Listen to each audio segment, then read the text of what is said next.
Please review the disclosures. Nothing written, expressed, or said here should be looked at as investment advice or an admonition to buy, sell, or trade any security or financial instrument. The Lund Loop is for informational purposes only. Hey everybody, welcome to the daily update for Friday, October 10th, 2025. Happy Friday? Is it a happy Friday? I thought I would pop in here, get on camera, get my ugly mug on camera for a couple of reasons. First of all, I'm opening this daily update up to everybody, to all 10,000 free subscribers. Why? Because today was a freaky, scary day for some people. Not for others if you were positioned right, but look, the main thing we do here in the Lund Loop is try to determine whether we are in a risk on or risk off market. I don't think there's any question as to where we are today. We do that before we focus on individual names and setups because we don't want to be working against the tide. And today was a scary day, so I want to talk to everybody about where we're at. I want to also show you, if you're a free subscriber, what paid subscribers get every day. We go through the whole smash, and you'll see what I'm talking about today. One quick note.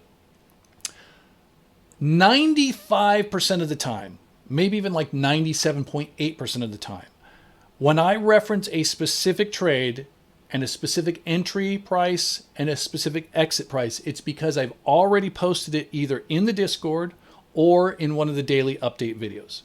So what I'm trying to tell you is I'm not talking out my ass when I say I did this or I did that. By the way, I'll also tell you when I eat shit, which happens a lot of times, right? There are some very rare times, which you'll see one today, when I didn't post something right in real time because it was such a fast moving market. This is usually when I'm scalping something. That's usually futures. Today it was Oklo. In that case, I will usually post a screenshot. And I don't even know why I do this. Like, you'd think after doing this for 40 years, people would get my reputation, but it's important to me that people know that I'm really doing what I say I'm doing. You will never see me out of the blue just say, oh, I just sold something that was up 110% if I've not posted it before. However, I will tell you, oh, I just got my head handed to me on something that maybe I didn't post. So anyway, just wanted to put that codicil in there. And I would highly suggest you consider becoming a paid subscriber. It's $300. Like, literally, we've had probably 50 trades in the last few weeks that could have paid for your subscription for decades. And it's not only that, it's like getting out of the way. Like, coming in today, I was really light, and I'll show you exactly how that manifested. And what could you have saved? That $300 for a yearly subscription maybe saved you $10, $20, $30, $50,000 today. Anyway, all right, let's get into the daily update. Who was that good-looking guy? I'll tell you. All right, so this is where the day started. Let me take my headphones off. This is where the day started today. And what's crazy about this is I came into the day with a bunch of lotto calls that I had been part of it's been part of a de-risking I had been doing. I'll talk to you about that in a minute. And it was crazy because some of them looked like they were actually going to trigger. Palantir, Apple was going crazy. And so, I took my son to school and I'm glancing at the futures and glance at the market, and then boom. Okay, then we have this big drop right here. And so this is when President Trump announced that he was thinking about massive tariffs on China. And then all day long, the market just sold off like crazy. Now, one of the things that we talk about on a regular basis when we look at the intraday action is the trend. And I use 3 different moving averages, the 5 EMA, the 9 EMA, and the 20 EMA on a 5-minute chart. So that could be on the indexes themselves or sometimes the futures. And one of the things that we see often in these cases is that the 20 will become the limiter. Means it will either provide support on the way up like it did, let's see if we can find a day, like this day right here. Right, where it's basically the support and it's indicating that this is a trend update, or it can become resistance like it did today. The other thing that we often find is the more aggressive the spread between the moving averages, like the 20, the 9, and the 5, meaning how far they are spread apart, often indicates how aggressive the buying or the selling is. So you can see in this case, we're getting a big spread here after this drop. we're seeing price not even able to close above the 5 EMA. Means there's a lot of intense selling. Can't close below the 9 until almost 10:25 Pacific time. But at no point is it able to get above the 20. You can see we challenged it once here, again here, rejected, challenged it here, here, and here, rejected, and all day long we just kept going lower. By the way, the green line is the day's previous high. The dotted blue line is the day's previous close, and the red line is the day's previous low. And these are important spots because this is where buyers and sellers have had battles. And in some cases, like here, means buyers won, sellers won here. And this is where we close. So if we can key off of these spots, that often gives us spots of, I would say, like lower risk for our entries. So the point is today was a very, very aggressive down day in terms of selling. Why? Is it because of China? Is it because of the tariff wars are reigniting? I guess you could say that. But I think really the market has just been looking for an excuse to sell because if you've been following the market for any amount of time, you know things have just been going crazy for quite some time now. Here's how I was positioned coming into today. About a week ago, I started raising cash. This is something I posted in the Discord. And not only was I raising cash in my accounts, but I've actually been taking profits out of my brokerage accounts into my savings accounts. And the reason why is, again, this rally's been getting long in the tooth. Over the last few months, I've got big piles of cash, and then I find more technical reasons to get back in, and I go back in again. It's like Pacino in Godfather 3. They keep pulling me back in, right? And I keep waking up to these 5-figure improvements in my P&L every day. That just can't go on forever. So one of the things I've been doing recently is de-risking. So for example, I had a big position in ASTS.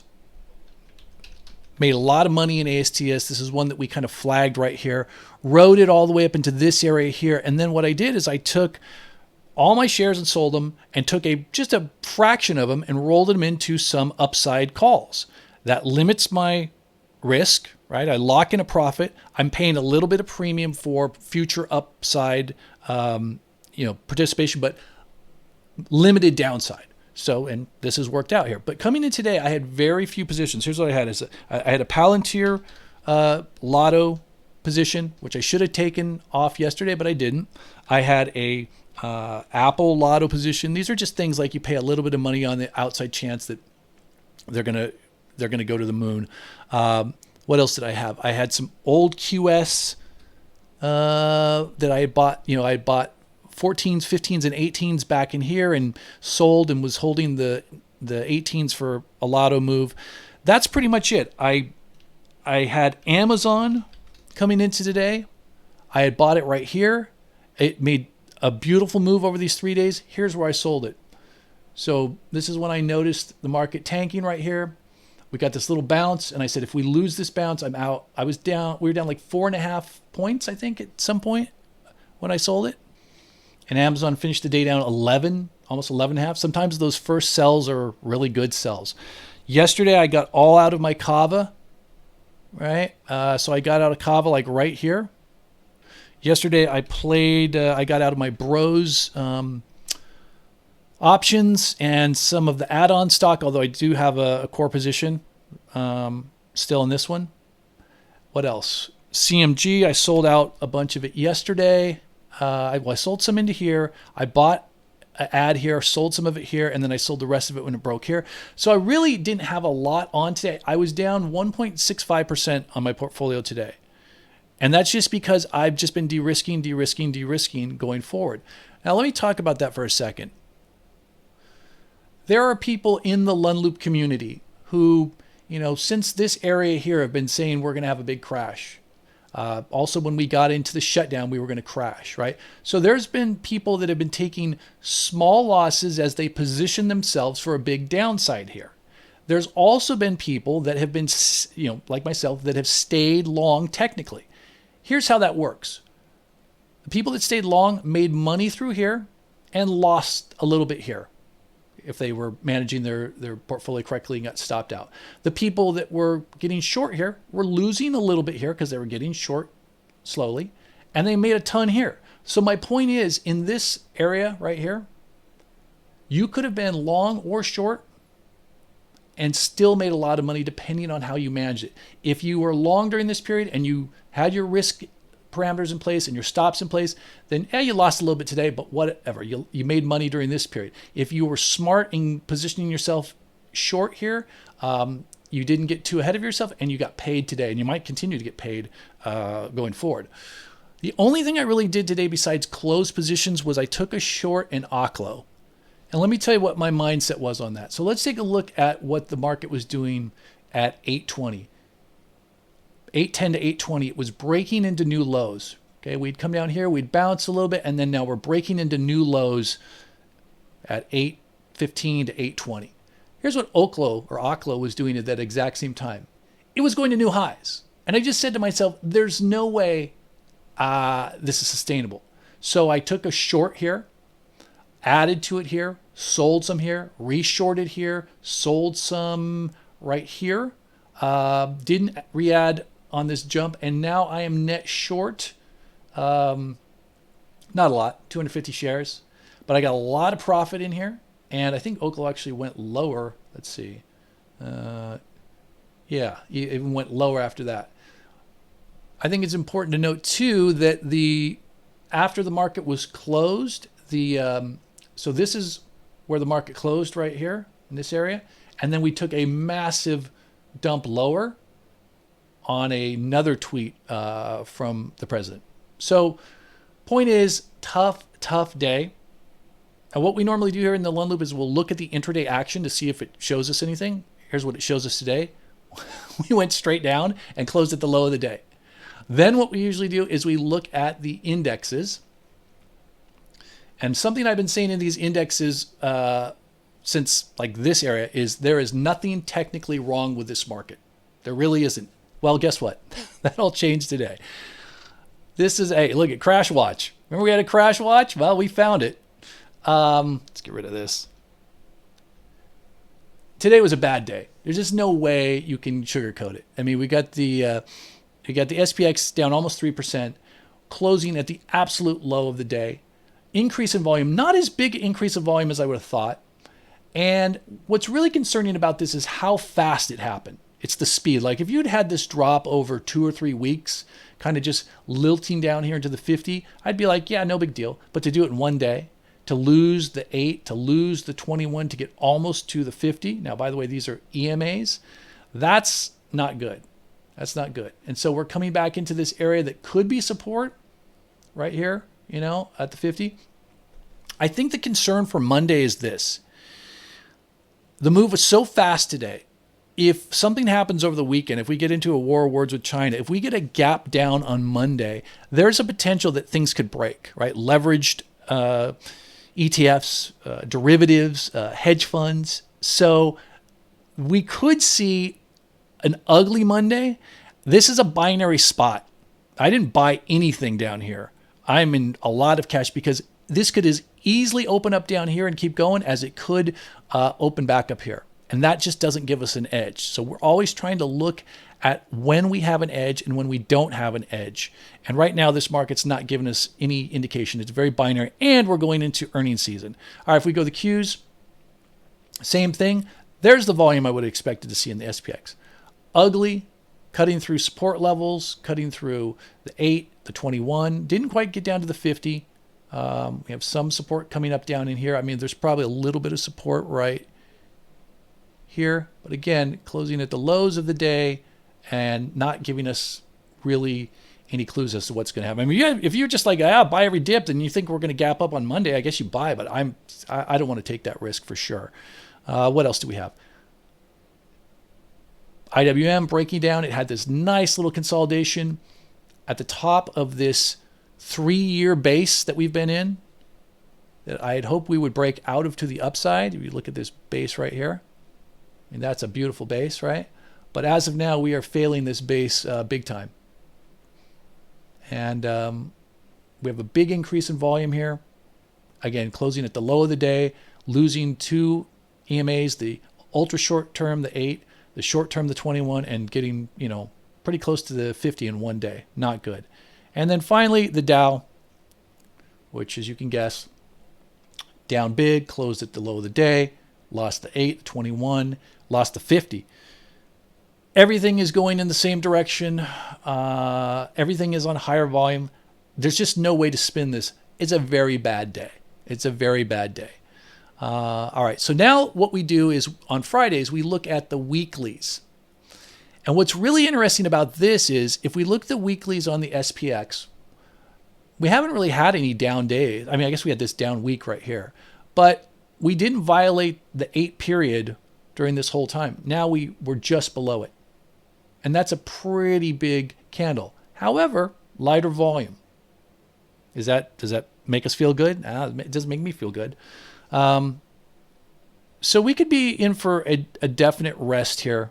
All right, so what we do now is we go through the macros. And these are the ETFs and cryptos and different things that we look at to see if we can find some clues when the market's ambiguous, like when we're not sure. Are we going higher or lower? We try to look at these things to find some clues to bolster our case. It's not really hard to figure out which way we're going today. Okay. Hey there, Mr. VIX up 32%. Hi-oh. Now, I tweeted today that historically, when we've seen a spike in the VIX, like these spots here, it's been a good spot to buy because usually these spikes are short-lived. I'm not so sure I feel that way today.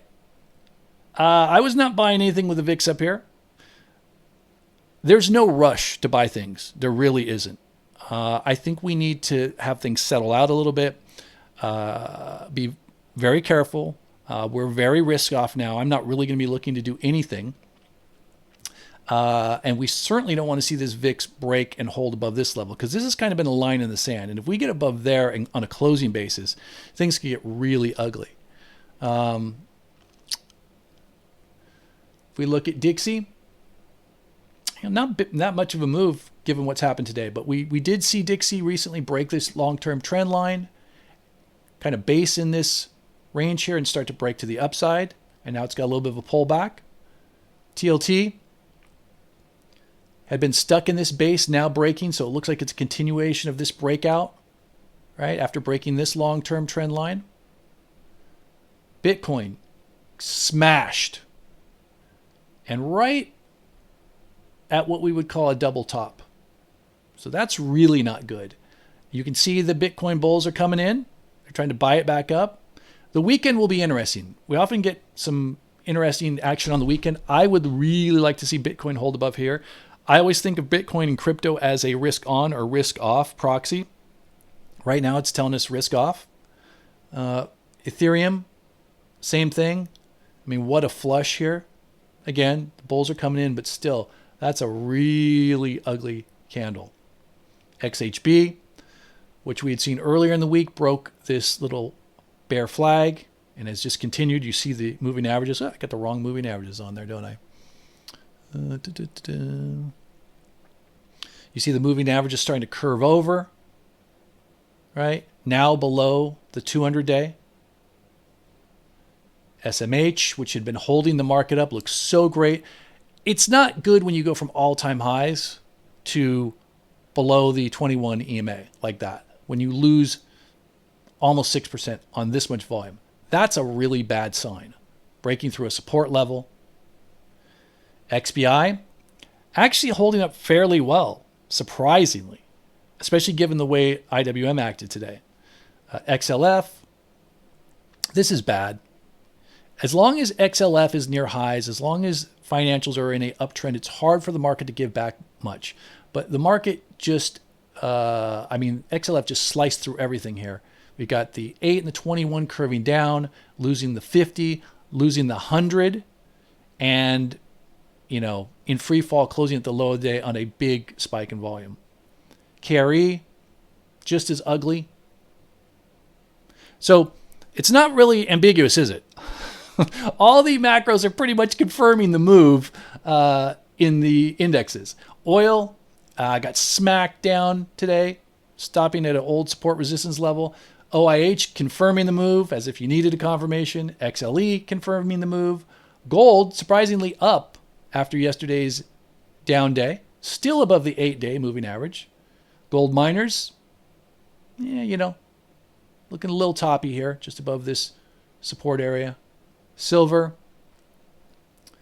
levitating a little bit. Pot got smacked down today because there was no catalyst. You had Tilray come out with good earnings yesterday, and the whole market's waiting for the president to reschedule pot, and he's obviously not. All right, so this is the part where we set up the watch list for the coming week or for the coming day. And these are the things that I think have the best opportunity to move the most in the next 1 to 3 days. We're going to go through this. I'm going to explain this. This is kind of the bullpen. These are where I'm looking for names to move over onto the green or the orange watch list. I'm watching these based upon volume and price and chart patterns. And so when they look like they're set up, I move them to the green list, which are daily setups. And those are the ones we're keying off of. Obviously, nothing's going over there today. There's nothing, a lot of red on this list. My goodness. But if there was something, we would bring it over here.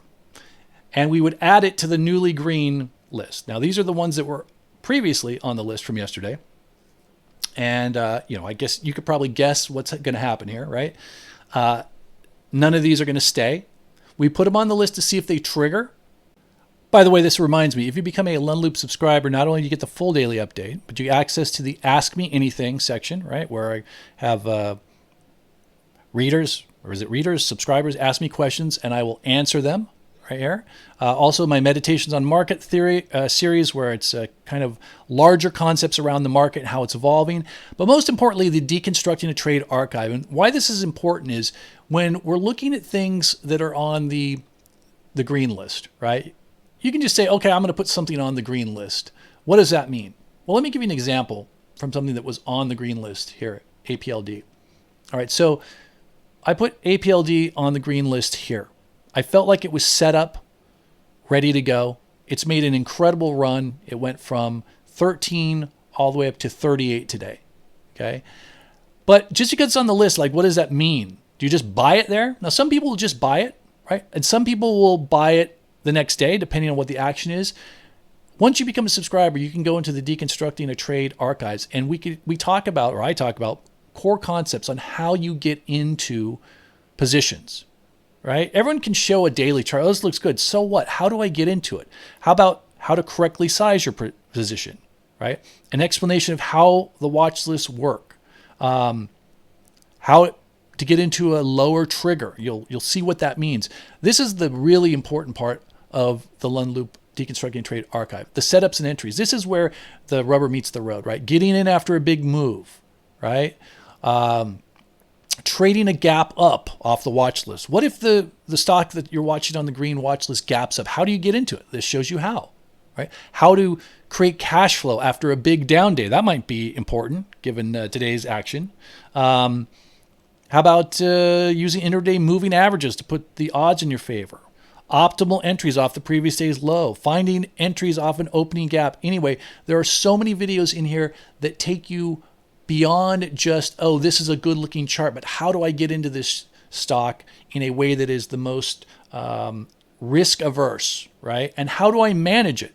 Now, for example, this stock was on the green list. Once it triggered right here, once it broke out, it goes on to the orange list. And it stayed on the orange list until it set up again, and then it went back to the green list. Broke out, went to the orange list again, came back here, set up, went to the green list again. We love stocks like this that bounce back and forth between the green list and the orange list. The green list says they're ready to go. We have the best shot. The orange list means they've triggered, and we watch them to see if, hey, I missed it the first time. I want to get in here. Or, hey, I want to add to my position here. Or maybe it's like, hey, it's really extended. I need to trim some. So that's how we use the green and the orange watch list. And again, you can go to the Deconstructing a Trade archive and get really granular videos on how to enter, exit, manage positions, size positions. Plus you get the whole Discord and the whole community. Anyway, so Coinbase, if you had gotten into Coinbase today, early on, let's see what the action was like early on. Was there a spot to get in? Let me get out of the extended hours here, regular hours. So there wasn't really a setup to get in on Coinbase, but if you had gotten in, you would probably trimmed some here. You certainly could have trimmed some when you broke back below the previous day's high. And if you didn't trim some when you went from green to red, then I don't know what to tell you. But the point is, you really shouldn't have got hurt at all. Either you weren't in Coinbase or there were plenty of spots to get out and bank some profit. Anyway, when a stock does this, we take it off the list. We put it back into the bullpen and it has to repair itself. Palantir, same thing. Was there any place to get in on Palantir today? Not really. This was a spot where I was looking at it. It never really formed up enough. So, I don't think there was any spot you would have gotten into it, but if you did, certainly this is the level you would have got out at. So Palantir goes away. Tesla. And Tesla you might have got in, right? You might have got in when it did this, when it did when it went red and then back to green. Okay, but again, you could have stopped out here, could have stopped out on the break here. No reason to get hurt on that. And Oklo, the one that I shorted today, wasn't really a spot to get into it. I guess you could have got in at this consolidation spot, area right here. Would have been tougher to get in if you weren't already in yesterday. But I highlighted this in the Discord, this what looked to me like kind of a almost like a head and shoulders. You can see it better on a 1 minute chart. Right there, yeah. So I noticed this kind of a head and shoulders pattern. And although it didn't totally break down, it would have probably told you should have been taking profits, especially with the market imploding today.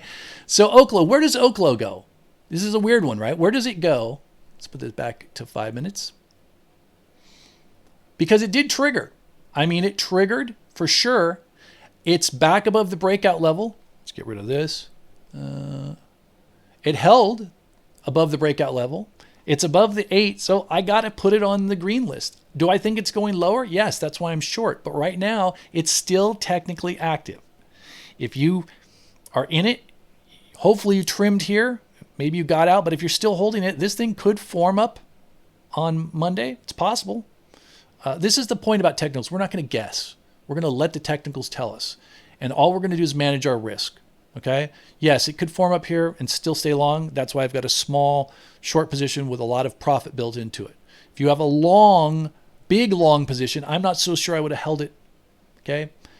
All right. So let's move it over here. So nothing on the green list, which is rare. Usually we have a lot of stuff on here, a lot of opportunities, but this tells you where the market's at today. And then these are the things that were on the active list coming in today. So let's just take a look at them. APLD went to the active list here. Right? It's still active for sure.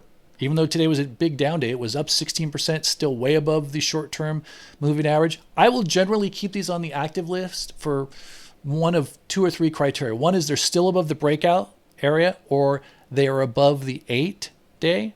Those are usually the 2 criteria. If they come back below the 8 or the breakout area, I usually will take them off.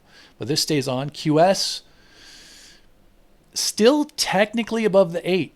And not that bad of a move given the day. I mean, it's still consolidating up here. It's right below the all-time high VWAP. Would I put this back on the green list?